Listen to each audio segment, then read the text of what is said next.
So today is Wednesday, April 7th, and we are a couple days away from our fourth NNL competition of the season. So basically our goal today is to set up the entire course for the young adult, adult, masters, and elite divisions, as well as test the course. We need to make sure that every landing and start platform is where it needs to be. We need to make sure distances aren't too far, aren't too close. We need to make sure every single obstacle functions properly and how we intended it to. And then after that, we need to film the rules videos for those divisions as well. And finally, we need to tape out every obstacle on the floor so it makes for an easy transition between each wave. And we have to do all of that before we open at 5 p.m. So let's get after it.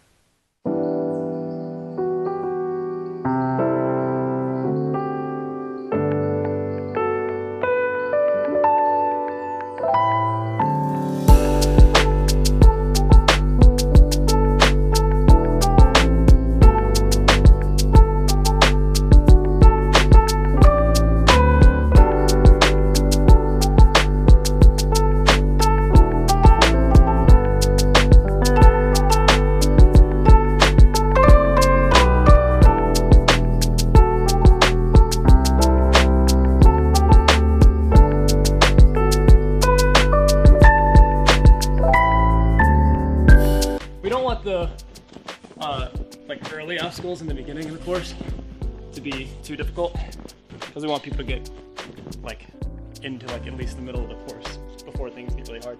And this course kind of gets, it's easy first half, and then the second half is pretty hard.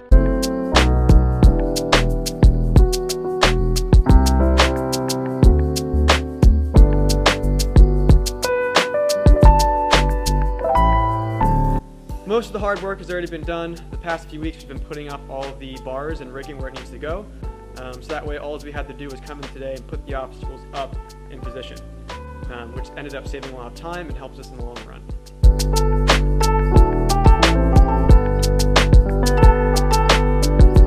We also had all of our new obstacles built and painted weeks ago, which just saved us time again. We didn't have to cram last minute to get things done.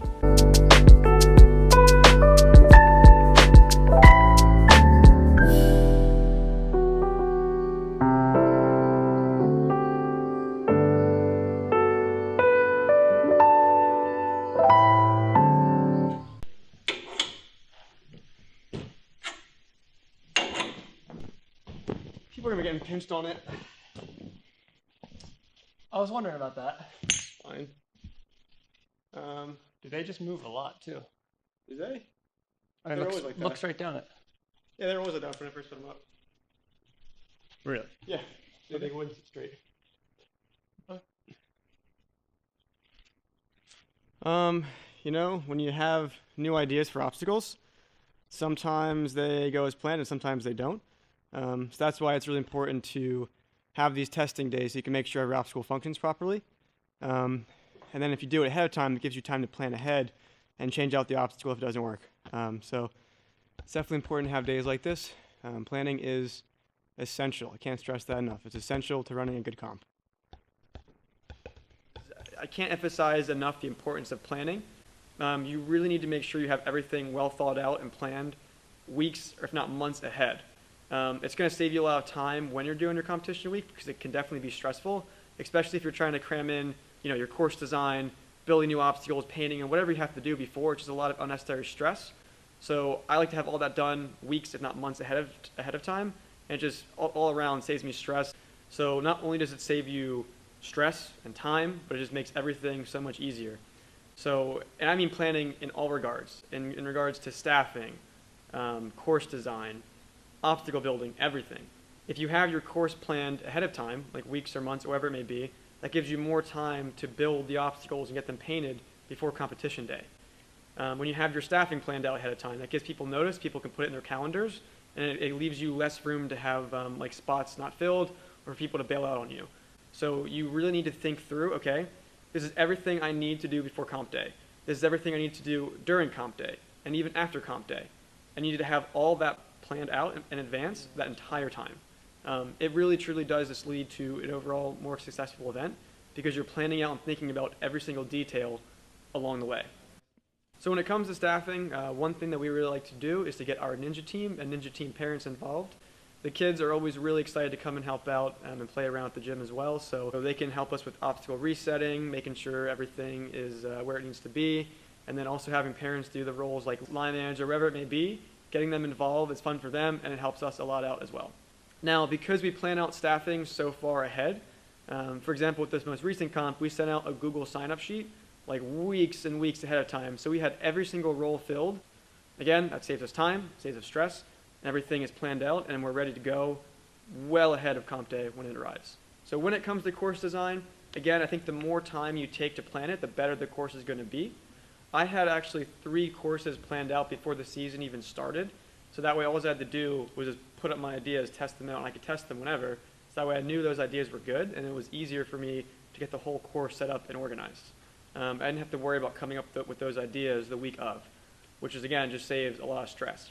Another reason why I think it's really important to have your courses planned out so far in advance is because your time limit on that course kind of dictates how many athletes you can have in a wave and still run on time. So because I have my courses planned out so far ahead of time, I know exactly what the time limit's going to be. So if I have a 4-minute time limit for one of my courses, I know, okay, I can fit this many athletes in that wave based on that time limit. Again, you need to have those courses planned out in advance, have that planning done. Once again, the importance of planning, so that way you know exactly how many athletes you can have in the wave, and that way it also helps you to stay on time with your schedule. So again, I cannot stress it enough. Planning is essential to running a successful event.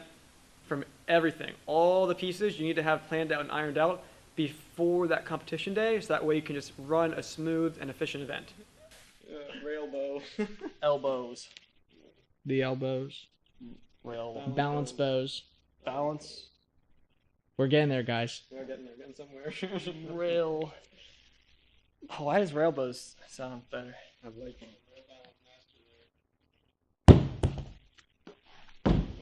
What is it called, Alex? Elbow. Walkaroo. The elbow walkaroo. I like it. Tim, what do you think? elbow walkaroo. I think that's it right there. All right. You All say right. so. It's your obstacle. Officially elbow walkaroo. What's up, everyone? Tim Dexter here, co-owner of Dexterity Depot, and I'd like to welcome you all back to our 4th NNL event of the season.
So what I'm doing now, after we have already finished testing and filming our rules video, is I'm marking every single obstacle, landing, start platform, etc. So that way it makes for an easier transition between each wave the day of competition.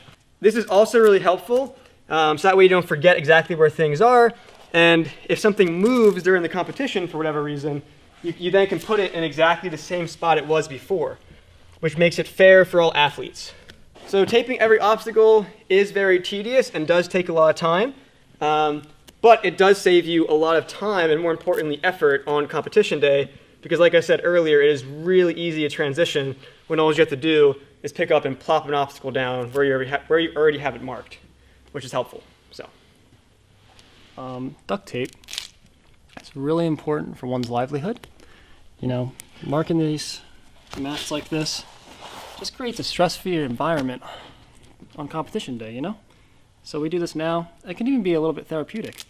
Just kind of sit here with your tape. You gotta move over to the other corner now. Sit here with your duct tape, you know, just in the silence, just with you and your thoughts. It's really nice, you know? And the green is just, it's a happy color too, you know? So that's why we're using it for the first course. So we make sure all of our competitors stay happy and healthy. So let's jump into course design. You know, how do we go about designing courses for competitions? So for me, when it comes to course design, I think of it usually happens in either one of two ways. The first way is I have a specific obstacle idea, and there's only certain parts in the gym where that obstacle will actually work or function. So, you know, this obstacle that I want needs to go here. So what do I put around that obstacle to lead into that one? So the first way is purely obstacle based. I have these couple obstacles that I know I want in the course. How do I design the course flow to function to get to that obstacle? The second way is if I see a spot in the gym, and it could be like a blank space. Let's say like the floor over here, like there's a big blank area of space. I think to myself, what can I put in that area that is something new or different or challenging, or how do I put something in that space that's going to maximize the obstacle in that area? So that's the second way, is specifically what space I have available. I'd make that decision when obstacle goes there based on that. So again, the first way is I have an obstacle idea, can only go in these few spots, I put it there. What can I design to go around that obstacle to get there? Or number two, I have this space available to me, what can I put here that's going to be a good obstacle for the course? Now, when you're designing courses, generally you want to make the first couple of obstacles pretty easy so athletes can kind of work their way into it. With that being said, you always, every now and then you'll make a mistake and some things will end up being harder than what you intended, and that's okay, it's part of the learning process, everyone makes mistakes. But you do want to try to like ease athletes into the harder challenges as you go. Now, for our comps here specifically, I like to make more challenging courses. You know, all the ninjas are capable of so much, and I want to push them so that way they can be better athletes and better ninjas, and also it's more fun for them. A lot of times people will design these courses where the high-level athletes will get through it in like 35 seconds. So they're spending, you know, $60 to $75 on a competition for 35 seconds on a course, and they get no redemption time, which is just, honestly, I just don't think that's fair. So for me, I'd rather put together a harder, more challenging course, so that way they're getting their money's worth. One of the most important parts when you are designing a course is having good course flow. So you want to make sure that every single obstacle flows together nicely, so that way you don't have athletes running around from like one side of the gym to the other. It's, you know, when you watch Ninja Warrior on TV, it's one obstacle after another, after another, after another. So you want to try to design your obstacles in a similar way, so that way athletes always know where they're going, and the course flows together nicely, and it's very satisfying when you're going through it. When it comes down to what makes a course good, it really, a lot of times, is personal preference. I like to make courses that are really well balanced, so it has a good mix of upper body, you know, laches, balance, agility, all the different components that make up Ninja. A lot of times courses are too one-sided and they only do like one thing or the other.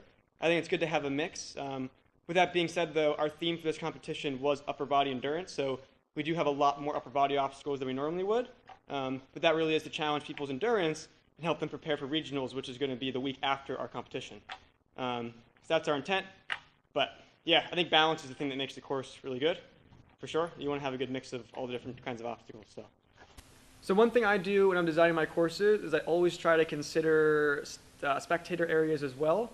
So when I'm designing my courses, I know that I need to have spaces for parents or spectators or whoever to actually watch the athletes compete.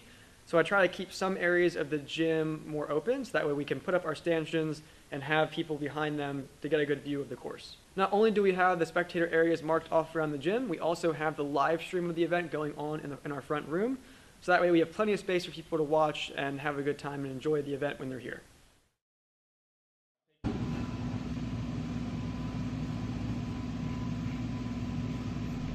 So right now I'm doing a final walkthrough of our preteens course to make sure everything's set properly before we go and we do our rules video for that age division. Alex, do you have these be so high up? I thought they were going to be lower. Whatever works.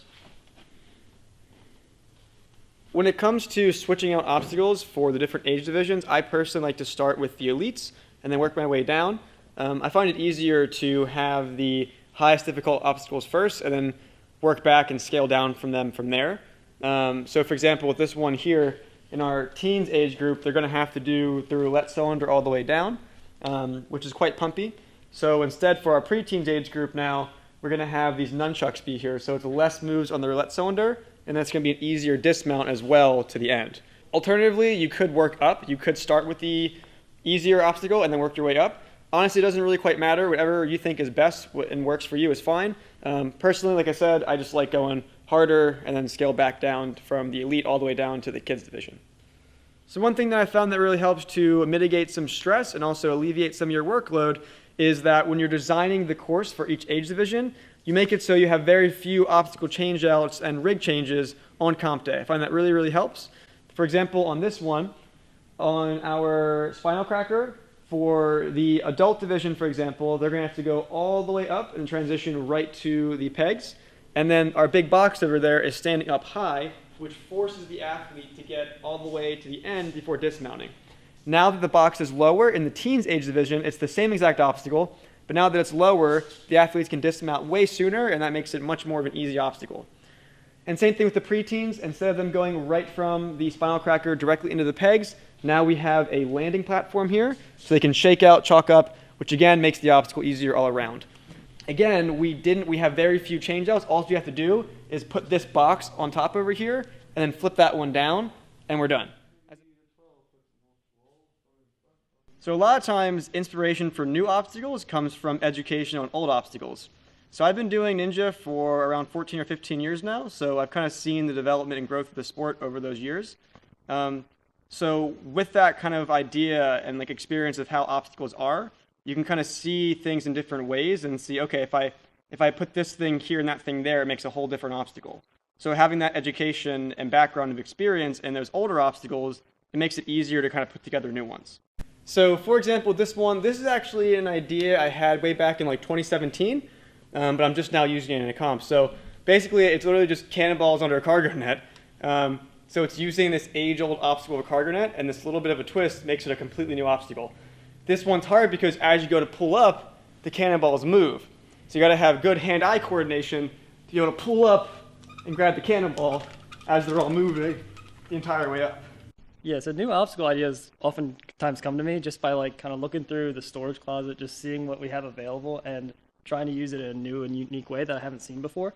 So for example, this pivoting clamp here, I've never even seen a pivoting clamp before. It's like new to Dexterity for me. So I was like, oh my gosh, this thing pivots like crazy, so I can like do that, you know? And yeah, it just kind of comes, like as soon as I saw that clamp, like next to a rail pretty much, I had the idea, and then I just kind of experimented and put it together, and then voila. So like Alex was saying, a lot of times the ideas just kind of come to you.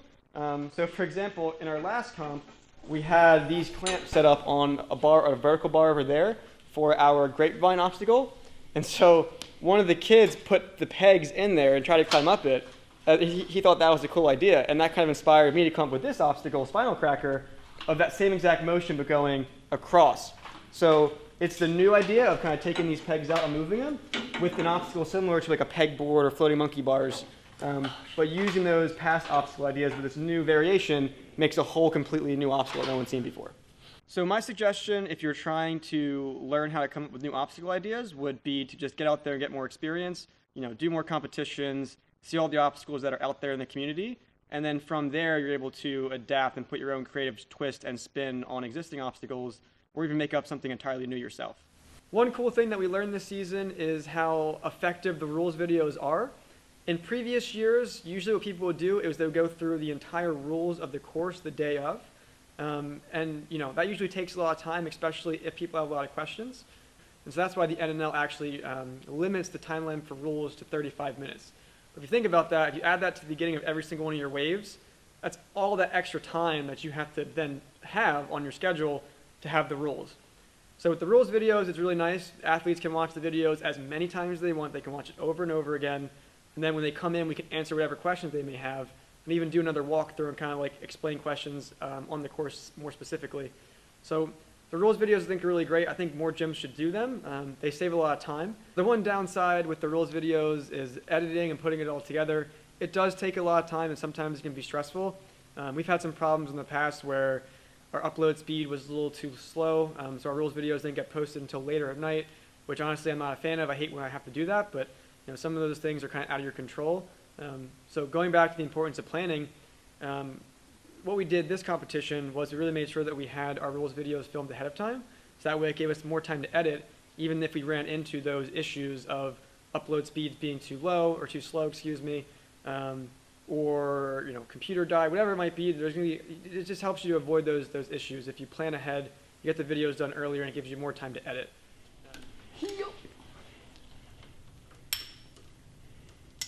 Yeah. Absolute precision. Shoot. Oh no. Okay. Wait. Wait. I handle all the back office stuff when it comes to the competition. So when you register on MindBody, you sign waivers, do registration, that's all stuff that I handle from this side of the desk. It is super important to make it as easy as possible the day of the event. When we start our registration early, we make sure that people have links to our waiver, the NNL waiver. We have a special Google form where people can fill out and give us their NNL IDs, their gym affiliations. Unfortunately, with MindBody, it's not the easiest to use with families, so we end up missing some information. So it's always important to get that information ahead of time, again, because on the day of the event, we want to be able to just welcome all our participants, check their name off, and send them into the gym as easy as possible. So if someone didn't sign a waiver or we don't have an NNL ID, I always reach out to them ahead of time to make sure we have all that information first. It's very important to us to have a smooth transition into the building. Last thing they have to worry about is registration. They just have to go out there, check out the course, and get ready to have some fun.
So we just finished up the mature kids division. We're running a little behind schedule, so we gotta get a move on with these changeouts. So hopefully we're not behind with preteens as well. Let's get after it.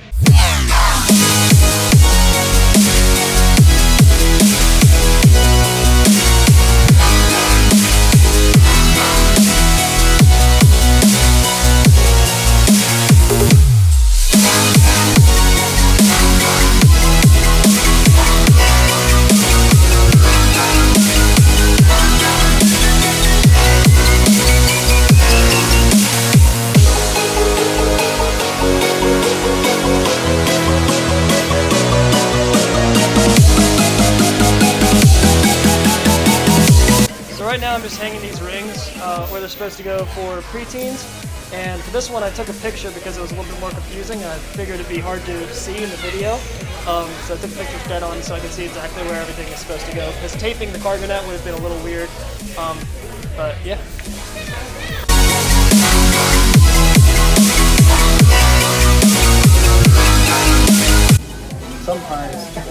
get pizza during competitions, it's pretty epic. This time we have pepperoni. It's looking like it's gonna smack. This one's cheese, pretty epic. And then later, we'll get more pizza during the other break, which is great.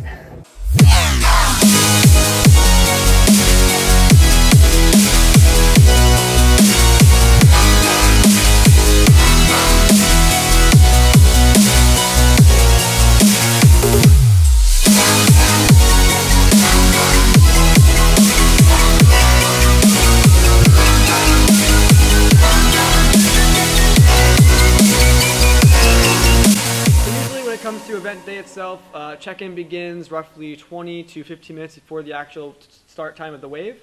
So we'll check everyone in outside our facility, we'll let them all in, we'll kind of have them hang out in the spectator areas around the gym, and then right when that time hits, so for example, if our first wave is supposed to start at 10 a.m., that's when we're going to start. We're not going to wait unless we have people late or something. We might wait a couple extra minutes, but generally we start right on time when we're supposed to, and what we do is we answer any questions people might have about rules videos. After that, we give athletes about 5 or 10 minutes to kind of walk through and see things with their coaches and kind of see distances of things and kind of plan out their game plan. Then after that, we get all the athletes back together. We ask if anyone has any other questions, and then we'll send them to our warm-up area and give them about 10 minutes to warm up. Then following warm-up time, we begin course runs right away. And we try to just keep going nonstop. So as soon as one athlete is finished, we get the next one up and we go right away. And that way we can just keep running, keep grinding, and keep pushing through the day.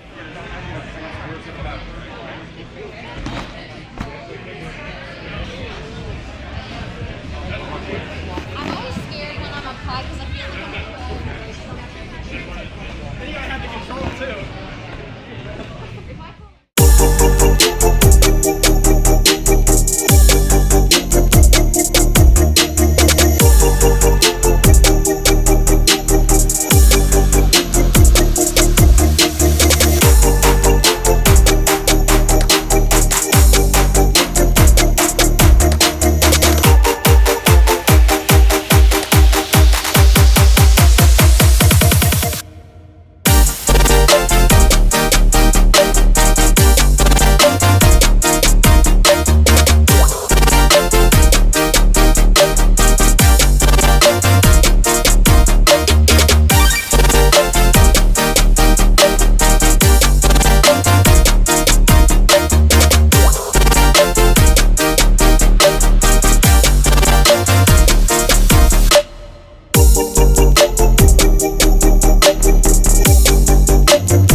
The Depot.